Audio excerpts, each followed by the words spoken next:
We thought we were going to play a date sim, but in reality we're playing as some guy playing a mobile date sim, where we have an anime GF called Mita. This game is also called MiSide, and it progresses by days. During this time we help her to sort up some stuff, playing with her, and helping you feel accompanied.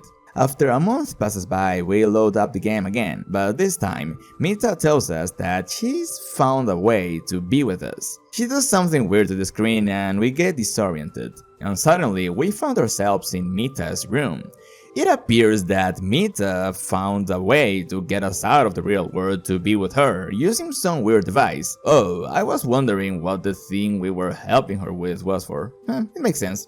And of course, being inside the game comes with all the fun stuff, but a bit awkward at the same time. At times it feels like a backrooms level without the analog filter. After 1 hour of messing around with her and playing minigames, because let me tell you, this psychological horror game has a ton of minigames, we hear some strange noises coming from a closet. When asking Mita what the hell was that thing, she gets very nervous and begs us not to ask many questions, to just stay here with her. But if we insist on checking out the closet, the horror part of the game finally begins. Her face gets all freaky and turns off the light. She's only doing this to scare us, of course. We go looking for her while being haunted by distorted visions of older Mitas, and we even find a reference to Doki Doki here.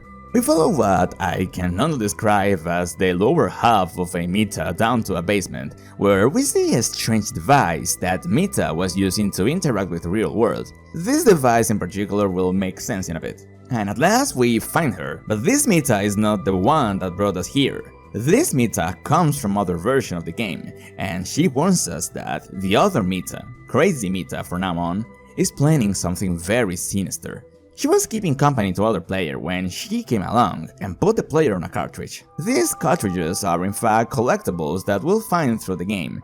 Some of them contain the memories of past players that fell victim to Crazy Mita, along with the profile of other Mitas, because yeah, there will be more of them. The other player was now helping her with the strange device she used to teleport us here. This Mita also gives us a ring that will serve as a compass to find the exit. She also tells us how to turn off the player that was inside the cartridge without killing him.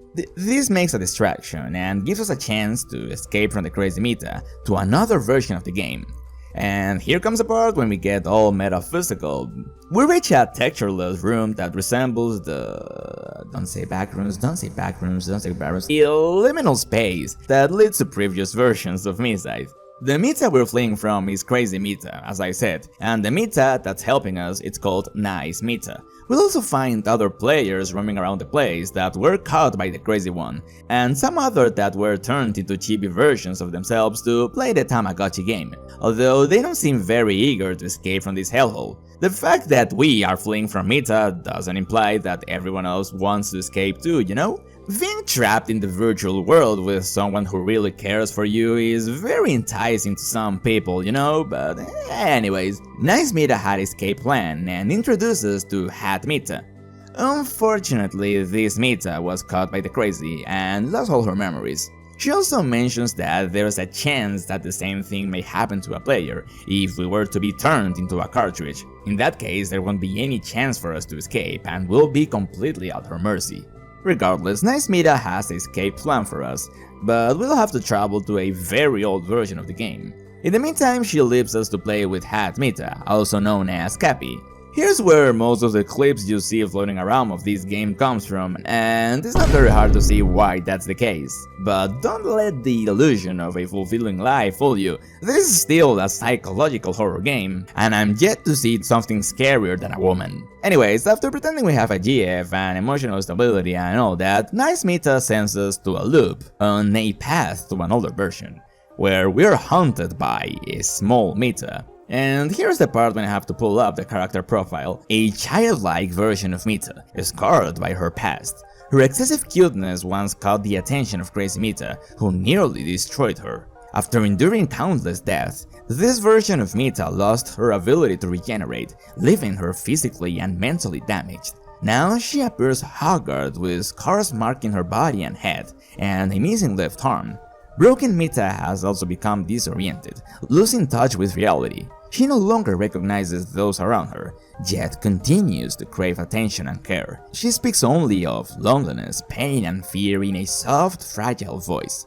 In other words, the crazy Mita was jealous of a child. The comparison within her and Monika from Doki Doki was to be expected, but she surpassed her by a lot with this one. Anyways, we managed to escape this loop into the space between versions, where a chibi Mita helps us, and as I said, this is a Tamagotchi version of her. And let me see, according to her profile, the chibi Mita, whom the hero encounters at a checkpoint-like location, is somewhat impatient but still helpful. She playfully mocks the player's ignorance while offering guidance. From her appearance and demeanor, it's very clear that Chibi Mita serves a different purpose from the other Mitas. She acts as a helper for the full-fledged Mitas, and when the protagonist first activates the Tamagotchi on their smartphone, it's the Chibi Mita who speaks in behalf of the complete version. I find it funny that the Chibi Mita belongs to a normal Mita. You may ask which Mita does this one belongs to, and that's the short-hair Mita, or Infotam Mita as I like to call her. She guides newly formed Mitas to understand their role as part of the game, especially to those who are broken or that come from older versions.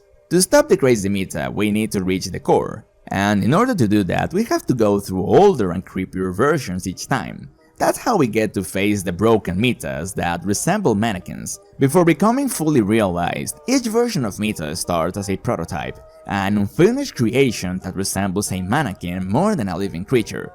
In this early stage, prototype Mita has no awareness, personality, or understanding of its existence. She's an empty shell, devoid of consciousness, awaiting development. When I said that we'll have to go through unfinished versions, I mean it. We even get to a very odd factory level, and I suppose that this is how the game represents an undeveloped zone that's still under construction, with the factory aesthetic and all that. Also, during this transition, we found a copy of Doom. Yeah, this game also has its own version of Doom. Anyways, after that we reach a very odd Mita. A textureless Mita that glitches everything she touches. A mysterious dark silhouette that appears before the player in one of MiSide's corrupted worlds. She evokes a sense of unease and contemplation about the metaverse's deep distortions. While the Mistlink doesn't behave aggressively, its presence is unsettling.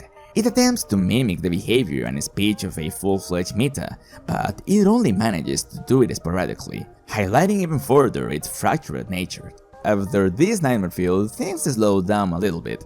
We reach a sleepy Mita. She shows herself calm and cooperative with the player, but first we have to wake her up. We try to get her some coffee, but it barely makes any effect. Her overwhelming sleepiness defines her. Unfazed by the player's presence, she remains serene and indifferent. The sleepy Mita isn't very talkative and shows little interest in the player's objective. Instead, she longs to escape the sudden interruptions and return to the comforting world of dreams. And I know what some of you freaks are thinking and doing with her, so before that, we better keep going. This time we get to a 2D version of Mita's house, where we meet 2D Mita. And if you think about it, what would a old version of a date scene would look like? Why, a visual novel, of course. This Mita also steals our ring, so we have to fool around with her for a bit. 2D Mita is an eccentric and hyperactive character. Her sharp, playful communication style can catch the player off guard, often making them feel uneasy. Like a mischievous child, she bombards the player with exaggerated accusations and blackmails them into spending time with her. And while her teasing comes across as rude sometimes, it's clear that she means no harm. And as the game progresses, she softens and becomes more of a lively, overly enthusiastic friend than a troublemaker. Forgotten by most in the world of MiSide, 2D Mita steals the player's ring, hoping to keep the player with her for a little longer. After a bit, crazy Mita finds us and we have to run. 2D Mita gives us back the ring, and fortunately, we are pulled from that version thanks to another Mita. The Mita with glasses, although she wants us to refer to her as Mila.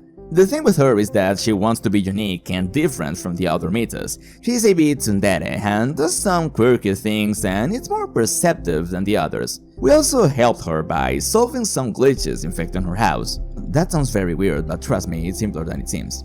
fiercely independent, she goes to great lengths to distance herself from the other Mitas, adopting a distinctive image and surprising the player with her quirky antics and humorous remarks.